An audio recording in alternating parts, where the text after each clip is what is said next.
شروع اللہ کے نام سے جو بڑا مہربان نہایت رحم والا ہے۔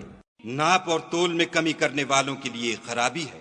جو لوگوں سے ناپ کر لیں تو پورا لیں، اور جب ان کو ناپ کر یا تول کر دیں تو کم دیں۔ کیا یہ لوگ نہیں جانتے کہ اٹھائے بھی جائیں گے، یعنی ایک بڑے سخت دن میں، جس دن تمام لوگ رب العالمین کے سامنے کھڑے ہوں گے۔ سن رکھو کہ بدکاروں کے اعمال سجین میں ہیں، اور تم کیا جانتے ہو کہ سجین کیا چیز ہے؟ ایک دفتر ہے لکھا ہوا۔ اس دن جھٹلانے والوں کی خرابی ہے، یعنی جو انصاف کے دن کو جھٹلاتے ہیں، اور اس کو جھٹلاتا وہی ہے جو حد سے نکل جانے والا گناہ گار ہے۔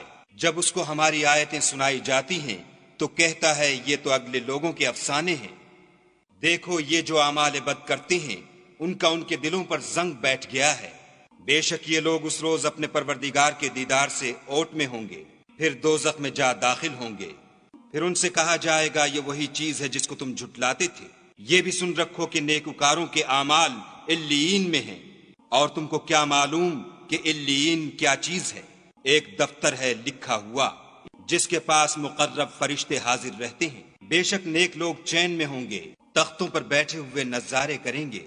تم ان کے چہروں ہی سے راحت کی تازگی معلوم کر لوگے۔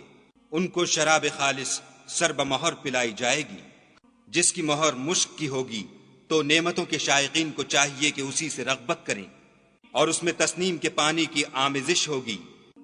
وہ ایک چشمہ ہے جس میں سے خدا کے مقرب پئیں گے۔ جو گناہ گار یعنی کفار ہیں وہ دنیا میں مومنوں سے ہنسی کیا کرتے تھے، اور جب ان کے پاس سے گزرتے تو حقارت سے اشارے کرتے، اور جب اپنے گھر کو لوٹتے تو اتراتے ہوئے لوٹتے، اور جب ان مومنوں کو دیکھتے تو کہتے کہ یہ تو گمراہ ہیں، حالانکہ وہ ان پر نگراں بنا کر نہیں بھیجے گئے تھے۔ تو آج مومن کافروں سے ہنسی کریں گے، اور تختوں پر بیٹھے ہوئے ان کا حال دیکھ رہے ہوں گے، تو کافروں کو ان کے عملوں کا پورا پورا بدلہ مل گیا۔